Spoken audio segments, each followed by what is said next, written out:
Hello, everyone. Welcome to Ask the Experts, the show where you can connect directly with the experts and get your questions answered live. So, post your questions in the chat, and we will get to as many as we can. My name is Arundas, and I'm a product manager on Microsoft Teams, focused on teams and channels, and I'm excited to be your host. We will be today talking about how you can seamlessly collaborate with your external partners using Microsoft Teams Connect shared channels. We have my wonderful colleagues, Roshan Rameshan and Noga, joining us today. I will let them introduce themselves. Roshan.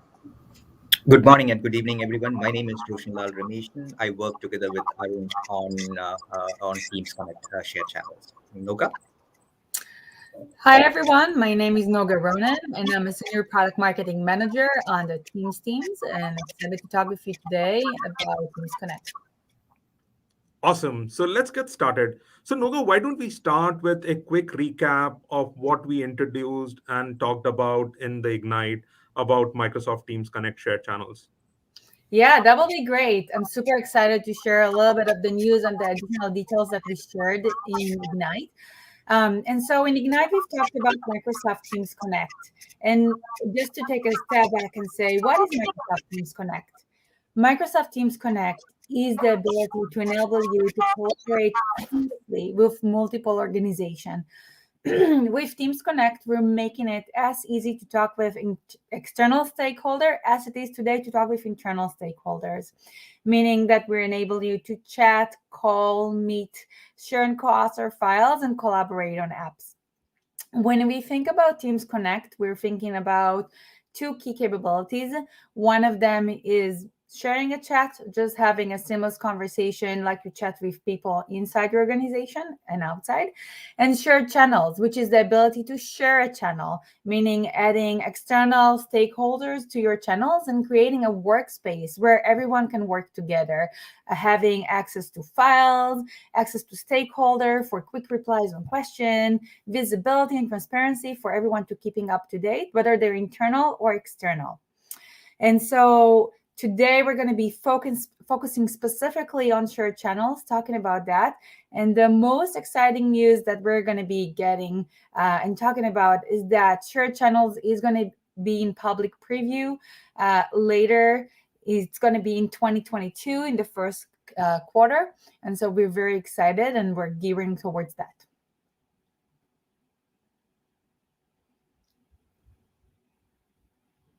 Roshan, we have a question from the audience on how is shared channels different from standard and private? How should I think about these channels? It's a great question. Thank you for asking that. So as you all may be aware, Teams today supports two channel types, right? So we have created channels to be flexible collaboration spaces where you can bring in the right audience and all of your workflows to get work done together. So the channel types that we support today are what's called standard channels and private channels. Standard channels allow you to collaborate with the entire team, right? It's an open collaboration space, and that is the default channel type, which we recommend everybody use within a team. And then we introduced a couple of years back private channels based on customer feedback and to satisfy the scenarios where a subset of the team, let's say the leadership team or people managers or any project that needs a smaller group to get together from within the team and collaborate together. And now with shared channels, what we are doing is that we are introducing a channel type that actually allows you to expand beyond the boundary of the team, and not just the boundary of the team, but potentially the boundary of the organization, depending on the scenario needs, right? So with a shared channel, you can introduce collaboration where individuals from within the team or outside the team within your organization or even outside your organization can actually collaborate together. And it is not just restricted to individuals. You can actually share a channel, as Noga mentioned previously, with other teams within your organization and outside the organization. So all of them get to collaborate together with a whole set of advantages. Like people who come in from outside the organization will not have to tenant switch as previously you had to do when with B2B collaboration, guest access. With shared channels, we are introducing B2B Direct Connect, which allows external individuals to come in and collaborate seamlessly in the context of their own organization, teams, and channels without tenant switching. That's what shared channels does. Awesome. Hey, The other question that we have from audience is that if I want to collaborate with another organization, how should I go about doing that? Roshan, do you want to start, and then Nuga, you can pitch in? Happy to, Arun. If two or more organizations need to collaborate together, and we with a shared channel, we are actually expanding collaboration to, a pretty much unlimited number of organizations to collaborate together. What needs to happen is that first the tenant admins between the organizations need to establish trust, so that they can establish which individuals or groups or the entire everybody in the organization can now collaborate together within the shared channel. So once the tenant admins have establish this trust, they can set up the appropriate policies in such a way that users in their organization can create shared channels and invite users from the other organizations, and not just users, entire teams from the other organizations. And the advantage with inviting entire teams is that as and when the team membership changes in any organization, everybody in the team automatically has access to the channel. So there is no need to individually manage membership of the channel. All of the people across the organization get to collaborate in the channel in the context of their own organization, without having to tenant switch and leave context and come back every time. Yeah, that's awesome. So, Roshan, what you're saying is that if I'm collaborating with another organization and I have shared this channel with that team, that channel will show up in that team, and the team owner on that side can pretty much decide and manage the membership. That's so. I think that's pretty cool. Like, I don't have to tenant switch. I can just work in the context of my team. That's awesome. Noga, do you want to add?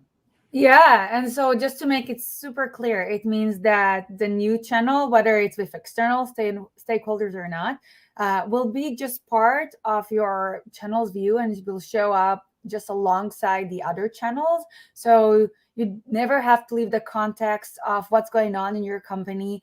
You can always see what's going on in the shared channels as well as your other channels, and continue getting notification and updates on what's happening in your company. So this is great.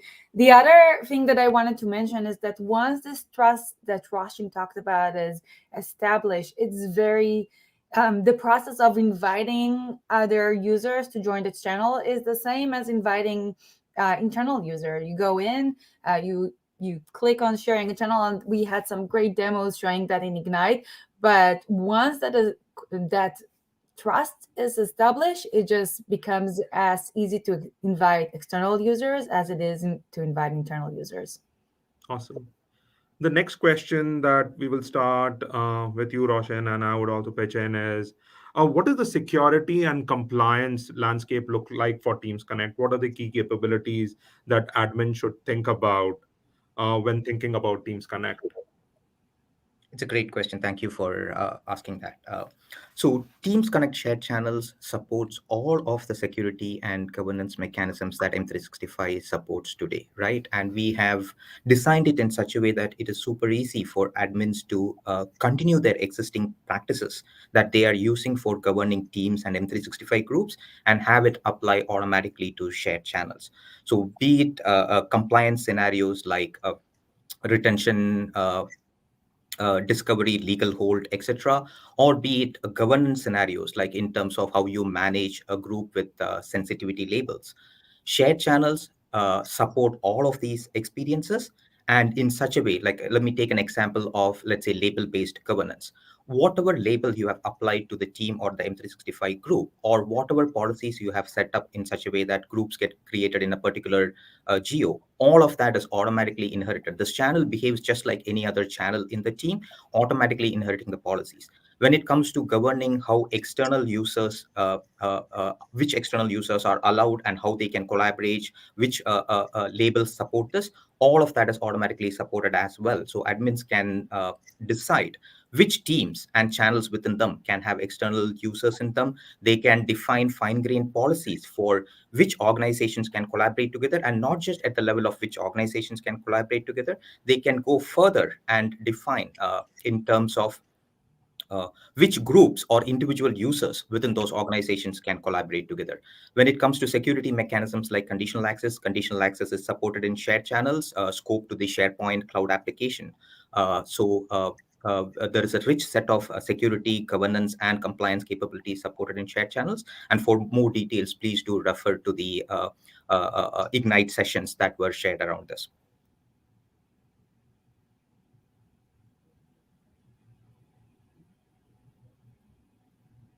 Still on mute. Sorry about that. So yeah, I wanted to talk about team discovery as well. Like, we have heard your feedback and we are improving it to include all channel SharePoint sites associated with the team. In addition to that, as Roshan was mentioning about compliance, we also are enhancing our team's audit logs to support shared channels. AD will be rolling out sign-in logs, which will be available in both home and resource organization. So when external users come into your organization and sign in, you would have the audit logs. And we are also extending the capability of Azure AD access reviews to include external users added to shared channels. So when an access review is created on a team or an associated M365 group backing the team, the reviewers will be able to review the continued need for access by external users. So the key takeaway here would be that shared channels is built on the Microsoft 365 advanced security and compliance capabilities to make sure that your tenant stays compliant and protected. So the other question, Noga, to you is, can you talk about some of the limits, like how many channels are shared, how many shared channels can be created in a team, how many teams can it be shared with, how many organizations, and so on and so forth? Yeah, that's great. So I'll get started, and Arun, I'm sure that you're gonna be complimenting me because I'll be talking about mainly the key things that we want to come across is that our limit for organization is pretty high. You will be able to talk with as many organizations as you need. There is no key specific limit. The only thing that need to keep in mind is actually that we still oblige and we are under the constraints of the size of a teams and a channel. And so we're going to be aligned with that. And the other thing to keep in mind is that Arun and Roshan actually mentioned before about the ability to share a channel with a team. And so that means going out to different teams and being able to share a whole group of people that you work with versus managing them one by one. And so the limit specifically for that one will be 50 teams that a channel can be shared with. Yeah. Roshan, you want to talk about the number of shared channels in the team? Absolutely, Aaron. So we will support up to 200 shared channels in a team. This is in addition to the 200 standard channels that you can create and 30 private channels in a team. So you can create per team up to 200 shared channels. Awesome. Roshan, the next question is about what's the developer experience looking like? Do we have the graph APIs and PowerShell? If I'm a developer, how should I think about building apps on top of shared channels? It's another great question and very timely question. So I'm very, very excited to announce that in November, we made the application platform capabilities available for all of our application developers to build applications on top of Teams Connect shared channels. If you look at the what's new in Microsoft Teams blog, you would see that called out for November. So yes, full application capabilities already supported out of the box. Many applications already support. We have Teams Connect shared channels in private preview with a select set of customers today. And as announced at Ignite, we will be coming to public preview in the first quarter of next calendar year. So we highly encourage all application developers to actually leverage this platform capability and build your application support for seamless collaboration in a shared workspace across these organizations. In addition to that, I believe there was a question on PowerShell commandlets and Graph API support. Yes, both are absolutely supported in terms of creating channels, managing the sharing relationships. So Graph API and PowerShell support absolutely exists for both developers and admins, and we would be publishing more documentation around this as we get closer towards the public preview. Awesome. Yeah, as a developer, I'm pretty excited to think about all the amazing apps that exist on Teams and the possibilities they bring to shared channels. So moving on, questions are coming in quick and fast. So the next question to you is, Noga, can you talk briefly about what is Team Essentials? And Roshan, if you could touch upon the interaction of shared channels with Teams Essentials. So I would encourage you actually to check out our latest announcement from earlier this week around Teams Essential and the way. And again, like go ahead and check all the details over there. But Teams Essential, in its essence, is really a way of opening and helping small medium businesses to have the right offer for them and the right pricing for them. And so please go and check out the latest announcement that have the latest details on the capabilities and features that are part of this offer that was specifically designed for this audience. Awesome. And Roshan, do you want to talk about the interaction with shared channels? Sure. So in the first release of Teams Essentials that we have, please do look at the details as Noga called out. Share Channel is not a part of that offering, but we are looking forward to bringing that capability. Once we have the Share Channel capability available in public preview and then general availability later on in the next calendar year for the enterprise users, we are definitely looking to bring that capability to the small and medium businesses down the line. Awesome. Noga, next question to you regarding how do I sign up for public preview? Like you talked about public preview. How is there a place I can sign up for public preview? Yeah, no, that's a great call out. So first of all, public preview, as we've mentioned, I think it's always good to call that out, is going to be in the first quarter of 2022, and we're excited for that.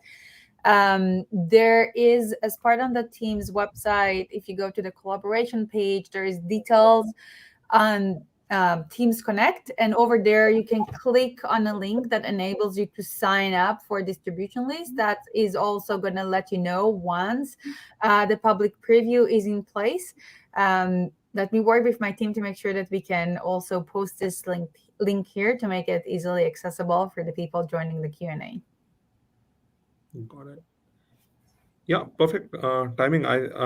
Roshan, another question from one of the audiences regarding, does Share Channel have a dedicated SharePoint site, and how, as an admin, I can manage those sites?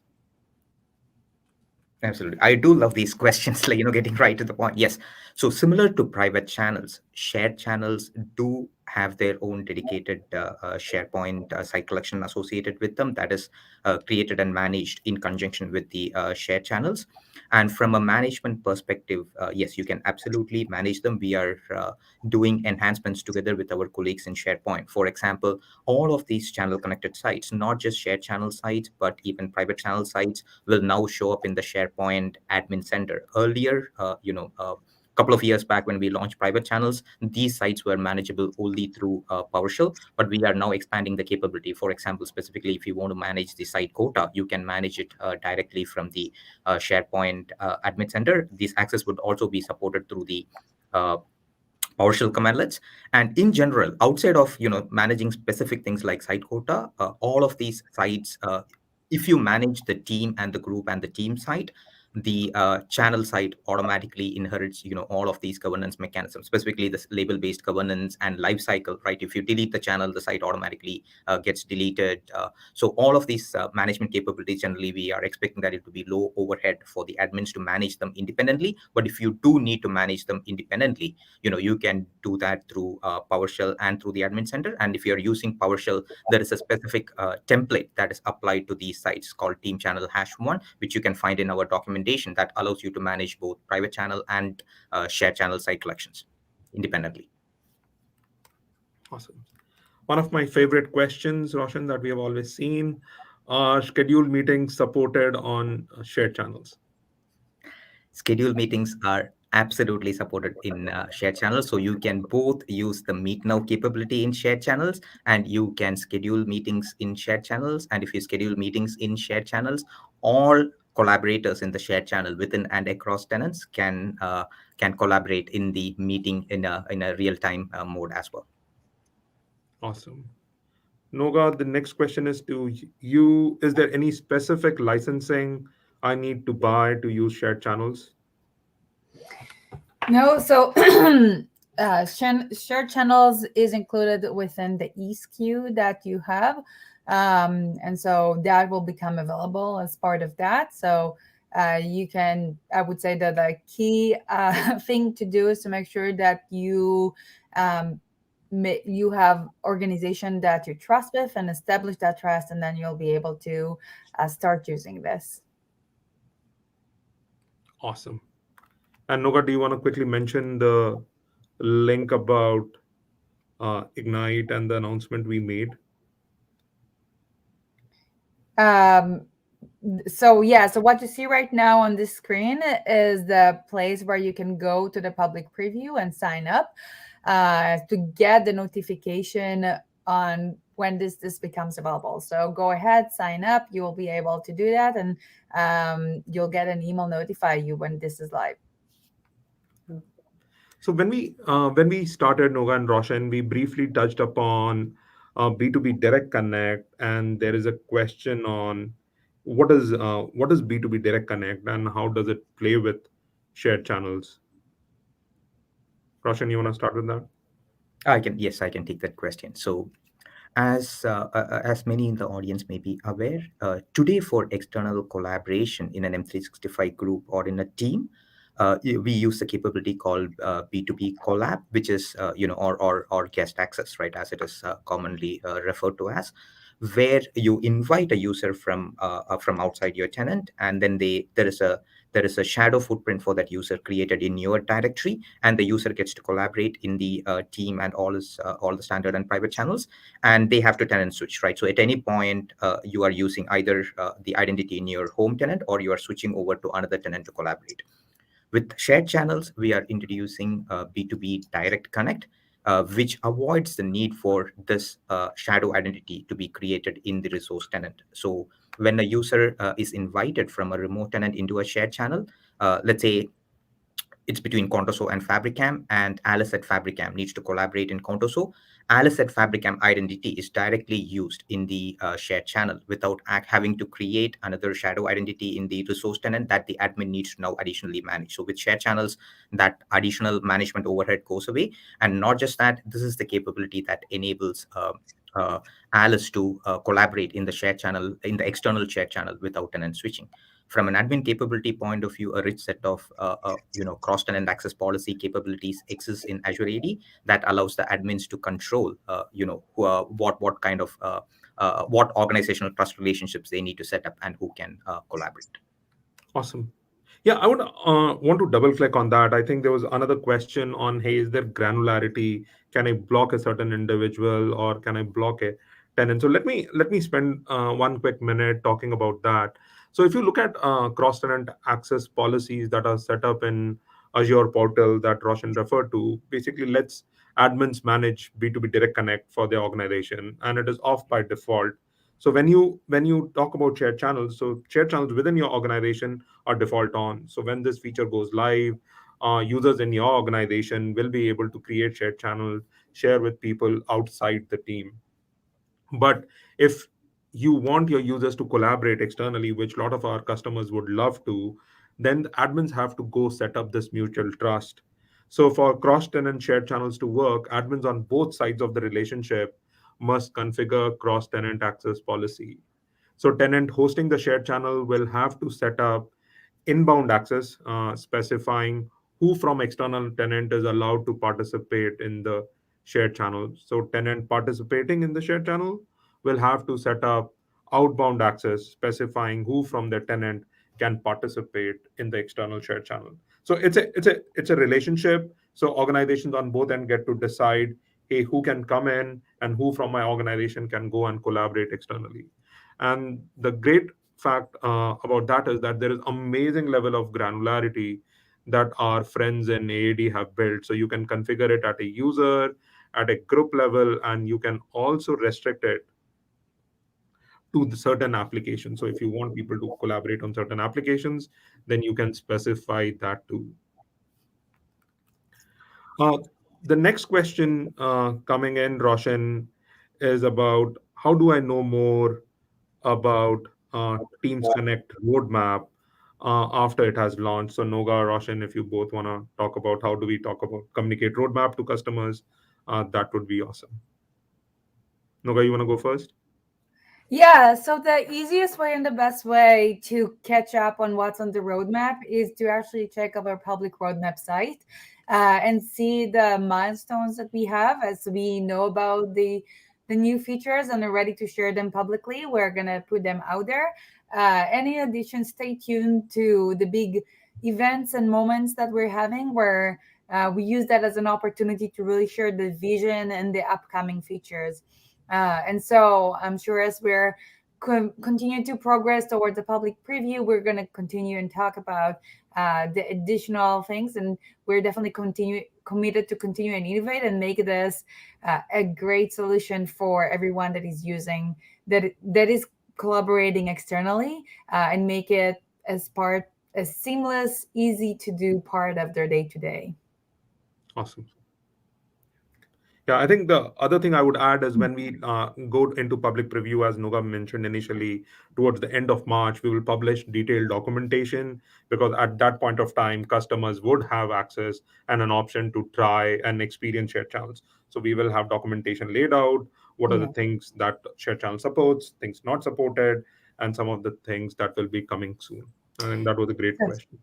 I will call out that please stay tuned for the next quarter as we're going to get ready for the public preview. As Arun mentioned, we're going to be continuing to, it's either documentation, other assets, blogs. We're definitely having a plan to continue and inform you and making it super clear to see what's coming up and how to use the product. So we're going to be doing that. And then, especially as we're heading towards the end of time, I wanted actually to call out a couple of things that we did not call about before. And we've talked a lot about external communication, about the beauty that it brings here with Teams Connect, about not needing to switch tenants when you work and just having a workspace that allows you to talk with your team. And then the other thing that I wanted to call out and call that we have, and we actually used the time in the past few months to look and see, is actually external collaboration important to organizations? And what we've seen is that 86% of the business decision makers in the organization collaborate regularly with external stakeholders. And on top of that, they're collaborating with many of them. There is like 11 stakeholders that that business decision makers are collaborating with on an ongoing basis. And so everything we've seen showed us that this is a critical piece in the day-to-day work. And with Teams Connect, we're just making it easier. And on top of that, I'll share that another interesting finding was around the use of personal apps, and seeing that about a third of the people self-tested that they are using personal apps to talk with external stakeholder. And so again, Teams Connect is here to help with helping the organization increase security and avoid the need to use personal apps to collaborate with external communication. So we're super excited for this. We see that there is a great need, and we know this is going to be just a great solution to bring this forward and make it even simpler, more streamlined to talk with partners and just get faster results in a secure environment. Yeah, thank you so much. I think we are almost at time. And thank you so much, Noga and Roshan. I learned a lot about shared channels. I'm super excited about all the collaboration and the relationship customers are going to set up using shared channels and the amazing business results that they are going to get. Thank you so much, everyone, for your time today. We look forward to connecting with you again and sharing more news on shared channel on upcoming events.